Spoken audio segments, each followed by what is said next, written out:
Olá, eu sou o Luiz e você está ouvindo mais um episódio do Ecos do Marajó, que a gente segue aqui trilhando os temas, os territórios e com convidados super especiais, trazendo os temas mais diversos, mas com um alinhamento muito característico do que é o Ecos do Marajó, de trazer trajetórias, iniciativas, projetos.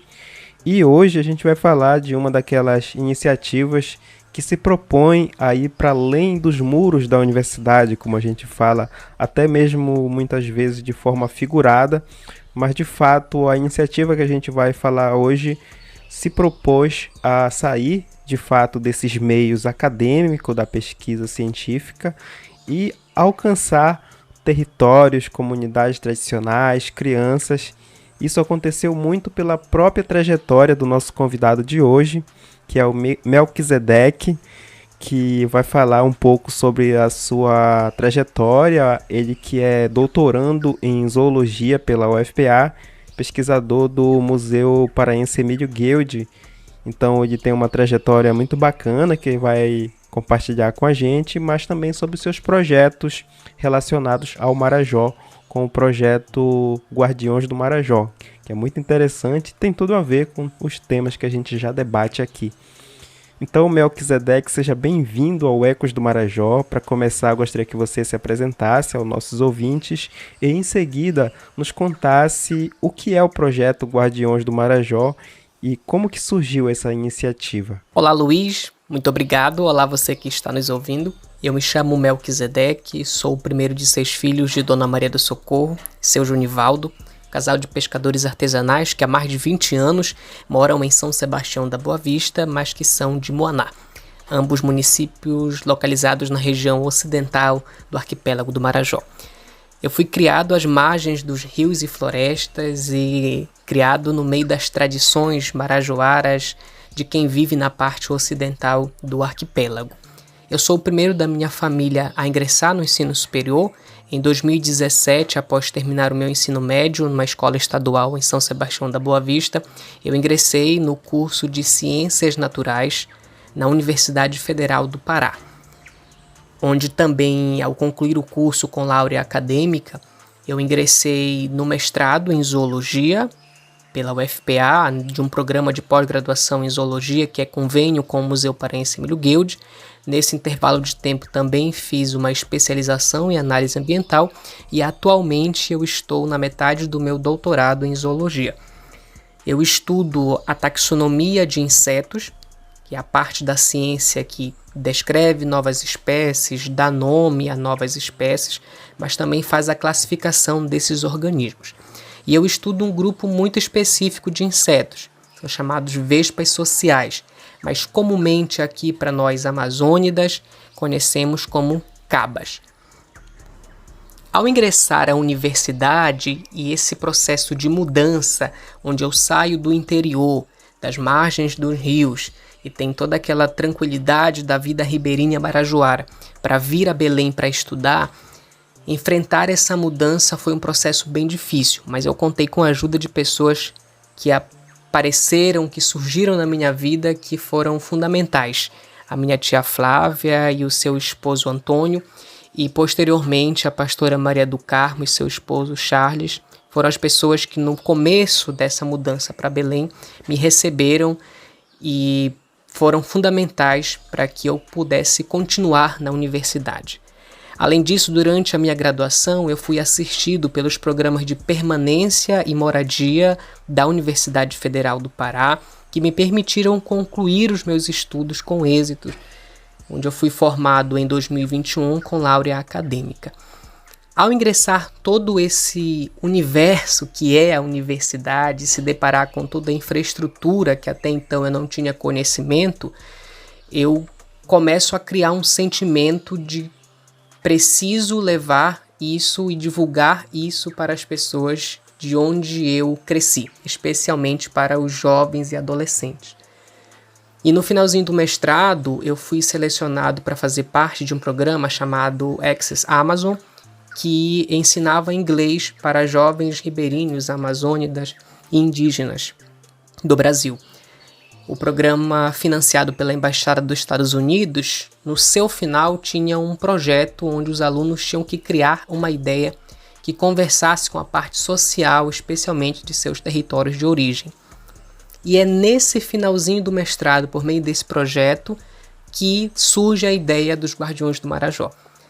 Essa iniciativa ela vem justamente para suprir ou começar a suprir a necessidade que eu tinha interna de voltar ao meu território e contar tudo o que eu estava descobrindo na universidade, tudo o que eu estava acessando, as oportunidades, as formas de como ingressar na universidade, os programas que a universidade tem de permanência para nós alunos jovens que saímos de muito longe para enfrentar o ensino superior aqui na capital. E principalmente para compartilhar um pouco de ciência, porque eu estou me tornando cientista e eu queria que as pessoas no Marajó olhassem para a ciência e para a biodiversidade, as formas de vida que os cercam de forma diferente. Porque ter nascido no Marajó e ter sido criado como ribeirinho faz uma diferença gigantesca hoje na minha formação. Então é nesse cenário que nasce o projeto Guardiões do Marajó, junto com outros jovens que estavam fazendo pós-graduação no Museu Paraense Emílio Guild. Muito bem. O projeto busca reunir pesquisa, educação ambiental e popularização da ciência, o que é mais incrível nesse trabalho.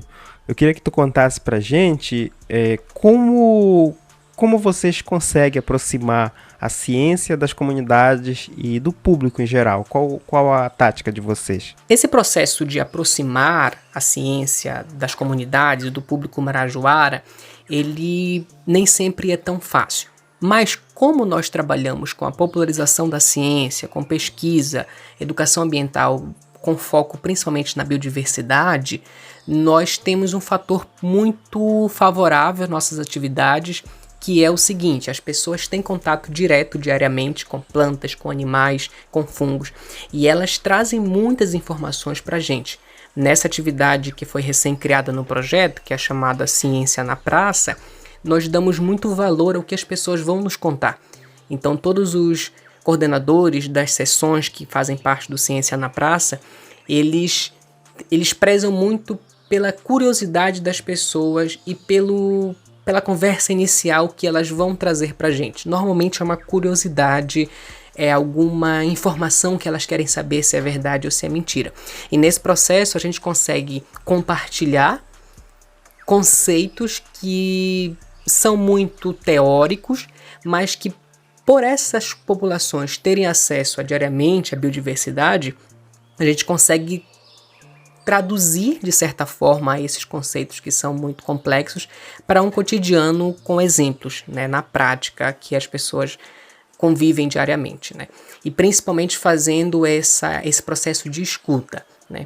Então a gente consegue, por exemplo, falar nesse processo por que é importante estudar insetos, por que é importante estudar plantas, por que é importante, por exemplo, ter um cientista ou ter uma linha de pesquisa que vai receber dinheiro do governo federal ou dinheiro público para que estude as larvas de insetos, para que se estude os processos biogeoquímicos, para que se estude as plantas de determinada região, e também porque é importante preservar a biodiversidade.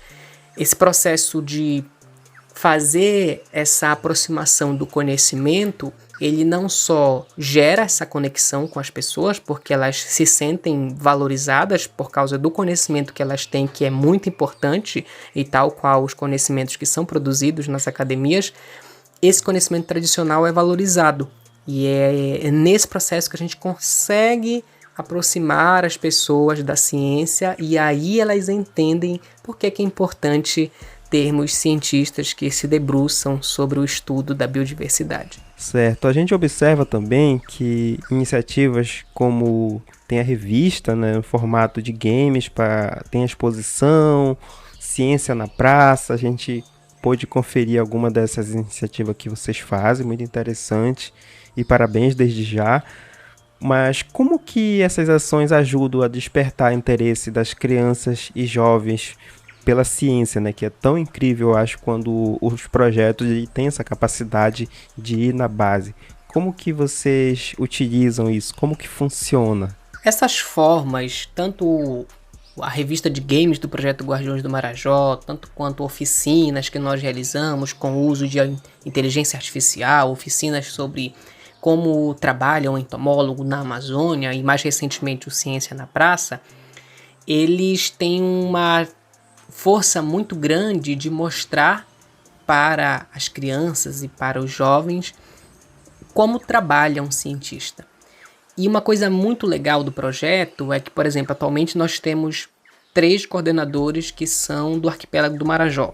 Eu, Melquisedeque, a Evelyn Correia e a Emanuele, que são também do arquipélago do Marajó. E as meninas, quando começam a falar sobre os seus assuntos, elas se apresentam dessa forma. E isso gera uma conexão. A gente conta um pouquinho, olha, eu também estudei aqui, eu sou dessa região, eu vim daqui, eu sou do Marajó, eu cresci, eu estudei na escola tal. Isso gera um reconhecimento nas pessoas, né, e nas crianças e nos jovens.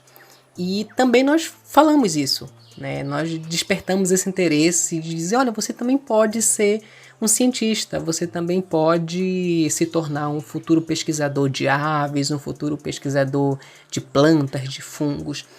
E dessa forma, quando falamos sobre a biodiversidade, né, a importância de preservar o inseto, a importância de preservar a onça, nós falamos de educação ambiental. E falamos de preservação da natureza, né? De preservação do meio ambiente. Porque muitas pessoas nunca viram, por exemplo, uma jaguatirica de perto. Muitas crianças viram uma foto no livro didático, mas nunca olharam de perto um inseto, nunca olharam um fungo na lupa, uma briófita, que é são espécies de plantas muito pequenas e que fazem parte do nosso dia a dia, mas as pessoas nunca viram de perto, só olha aquele verde sobre um tronco, ou sobre a ponte, ou sobre o asfalto. E quando as pessoas vêm de perto, tocam nesses exemplares, conversam com cientistas que estão estudando eles, a gente consegue promover, né, um sentimento de que isso é importante, não só nas falas, né? Porque uma coisa é eu falar que é importante preservar o tucano, e aí eu só vejo o tucano passando lá longe, só ouço o canto dele, mas nunca cheguei perto dele, né, na maioria das vezes, né? Outros animais que são também bem difíceis de serem vistos no cotidiano por causa da degradação do meio ambiente, do impacto da ação humana sobre a floresta, né? E a gente acaba perdendo esse contato às vezes. Ter esse momento onde você mostra para a criança, para o jovem e para os idosos também, né? Olha, esse aqui é a espécie fulana de tal, que faz esse barulho em tal momento do dia. E as pessoas olham, nossa, eu nunca tinha visto esse animal, eu não sabia que essa cobra fazia isso, eu não sabia que esse inseto fazia tal coisa, ou que a cor dele é dessa forma por causa disso. Então é nesse conjunto de atividades e de formas que a gente se comunica, né? Todos os coordenadores se comunicam, não só dizendo de onde somos e o que estamos fazendo, mas também dos grupos que estudamos, né? Dessa forma a gente consegue despertar o interesse das crianças e dos jovens, né? A gente gosta de convidá-los. Quando você for a Belém, por favor, ligue pra gente para você visitar a nossa coleção, que é muito maior do que você está vendo aqui. Eu acho que a gente consegue promover um sentimento de maior cuidado, né, com a natureza. E tu consideras que a tua trajetória influenciou diretamente a criação do Guardiões do Marajó, principalmente da forma como ele funciona, né? Com certeza, sem sombra de dúvida, até porque o projeto tem esse nome porque eu sou do Marajó, né? O público-alvo é o Marajó porque eu sou do Marajó. Nós queremos chegar aos 16 municípios do arquipélago do Marajó, porque é o Marajoara que está coordenando inicialmente as atividades desse projeto, né? Quando eu olho para a minha trajetória, eu gosto de compartilhar, principalmente com os meus conterrâneos, né, todas as conquistas que eu nem sabia que eram possíveis, e só fui saber quando ingressei na UFPA em 2017. por exemplo, que você pode fazer um mestrado com bolsa, que foi o meu caso, né? Eu fui bolsista do CNPq durante o meu mestrado. Agora, no meu doutorado, eu também sou bolsista da CAPES, eu ingressei em primeiro lugar na seleção que eu participei, e mostrar para esses jovens que existem caminhos, que estudar é importante, que permanecer na escola é importante, porque senão você tem muitas outras atividades que são mais atrativas para esses jovens de contextos como o meu, durante a minha adolescência e juventude, que não são propriamente da educação. E que por isso é importante para esses jovens, esses adolescentes, eles permanecerem na escola, eles continuarem na escola. E hoje, com acesso à internet, ter esse acesso à educação, a continuar os seus estudos, né, a ingressar no ensino superior, a fazer o exame nacional do ensino médio, que foi o meu caso, né, ter essas informações também é uma coisa que a gente trabalha no projeto, né, não só essa parte da popularização. Então, quando eu compartilho essa trajetória pessoal, e eu gosto muito de pensar que alguém vai olhar e vai se inspirar, porque eu sempre volto no meu eu do passado, e aí eu gostaria que ele tivesse um jovem que fosse na escola dele, que falasse, olha, eu estudei aqui nessa escola, e hoje eu estou fazendo graduação, hoje eu estou fazendo licenciatura em Belém, hoje eu estou estudando mestrado lá em Breves, eu estou fazendo pós-graduação em Soure, eu estou estudando fora do estado do Pará. Então é uma série de coisas, né? Eu, por exemplo, foi durante a graduação que eu tive minha primeira viagem para fora do estado. Eu fui apresentar um congresso em Brasília. Eu viajei a primeira vez de avião enquanto aluno da Universidade Federal do Pará.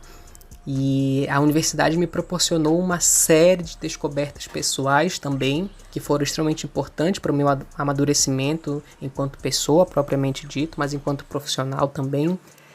E compartilhar isso, olhar para essa minha trajetória e imaginar que quantos jovens no Marajó não estão precisando só de uma inspiração, né? De alguém que é de lá, que passou pelos mesmos desafios que alguém está passando nesse momento. Eu acho que eu faço muito pouco ainda. Eu gostaria de fazer muito mais para poder alcançar mais pessoas no Marajó. Mas nós somos, de certa forma, limitados, né? Principalmente pela questão financeira. Mas estamos trabalhando, estamos caminhando para que o projeto inspire novos marajoaras, crie novas conexões, crie novas atividades para que a gente consiga influenciar melhor, né, e mais, impactar mais as pessoas nas regiões rurais, né, nas regiões que são fora dos centros urbanos. Muito bem. Para finalizar aqui as suas considerações finais. Luiz, primeiramente eu quero te agradecer pelo espaço, por me convidar. Este é um sinalizador muito bom de que o projeto Guardiões do Marajó está ganhando notoriedade e visibilidade, que é um dos nossos objetivos atualmente e também a longo prazo. Mas quero aproveitar o espaço para agradecer também as instituições e as pessoas que fazem o projeto Guardiões do Marajó. Esse projeto só existe porque ele tem apoio de pessoas que acreditam. E aí inclui os nossos colaboradores, alunos de pós-graduação do museu, que coordenam as atividades do projeto, que dão ideias, que fazem esse projeto acontecer. Quero agradecer ao Museu Paraense Emílio Gueldi, à Universidade Federal do Pará, por meio do UNITAI, à Universidade Federal Rural da Amazônia, por meio do Museu de Zoologia, que tem feito parceria com a gente, principalmente nos seus acervos didáticos de répteis, anfíbios e mamíferos. Quero agradecer à coordenação de Zoologia e de Botânica do Museu Gueldi, aos projetos que nos apoiam, como o PEL de Cachoanã, o PPBio Amazônia Oriental, e a todos os nossos projetos, parceiros e prefeituras e secretarias do meio ambiente que já nos receberam em seus municípios e que estão nesse momento contactando a gente para que a gente possa chegar em outros municípios. E aí também fica um convite, né, para vocês que estão nos ouvindo nesse momento, que considerem levar o projeto Guardiões do Marajó para o seu município. Nós estamos de coração aberto nesse sentimento de que queremos fazer essas atividades, replicar essas atividades e eu tenho muita certeza de que esse projeto tem objetivos que são a curto prazo e a longo prazo, mas que são objetivos que são tangíveis e que a gente pode conseguir alcançá-los se a gente se unir, né? E mais uma vez dizer que é importante estar aqui por causa da divulgação desse projeto, mas também é importante para a gente incentivar novos marajoaras a potencializarem suas ações e os seus projetos, para dizer que é possível, né, que é uma causa muito importante. A educação é uma causa muito urgente no arquipélago do Marajó. E quanto mais iniciativas como essa forem propostas, mais marajoaras serão impactados e nós conseguiremos alcançar esse público, essa juventude, para que eles possam ter esse olhar maior pela preservação do meio ambiente, pela conservação da biodiversidade e também pela educação. A ciência, ela precisa estar mais perto da sociedade e muito me orgulha saber que o projeto Guardiões do Marajó está caminhando para que esse processo seja o quanto antes realizado com essas comunidades. E que mais jovens do arquipélago do Marajó ingressem no ensino superior, cheguem na pós-graduação, escolham a ciência como carreira, como profissão, porque eu não tenho dúvida de que o marajoara ele tem muito potencial para realizar atividades em qualquer área que ele se propor a fazer. Mais uma vez, muito obrigado pelo espaço, agradeço demais e um forte abraço. A gente conversou hoje aqui com o pesquisador do doutorando Melquisedeque Marajoara, que não se esqueceu de suas raízes, pelo contrário, está fortalecendo, né, novos engajamentos, empoderamento e conscientização, considerando também as mudanças dos nossos meios, da sociobiodiversidade marajoara. Então acho que é um projeto muito conectado com a realidade, com as questões socioambientais e de preservação também de valores, dos nossos valores tradicionais, que eu quero dizer. Então, muito obrigado pela sua participação, ajudar a enriquecer aqui o Ecos do Marajó. E agradeço a você também que acompanhou mais um episódio aqui no Ecos do Marajó. A gente fica sempre muito feliz com os comentários, com as contribuições e as sugestões também, tanto de tema como também de convidados. Então, fique à vontade para interagir com a gente.